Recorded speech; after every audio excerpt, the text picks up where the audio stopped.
तुम क्या जानो रमेश बाबू, एक चुटकी सिंदूर की क्या कीमत होती है।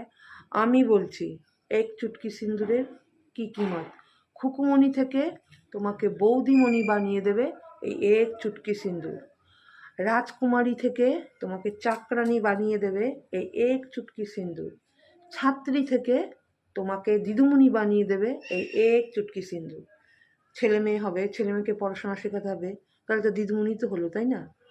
একটা শান্ত স্বভাবের সুন্দর একটা মিষ্টি মেয়েকে হিংসুটে দরজাল একটা ঘরের বউ বানিয়ে দেবে এই এক চুটকি সিন্দুর।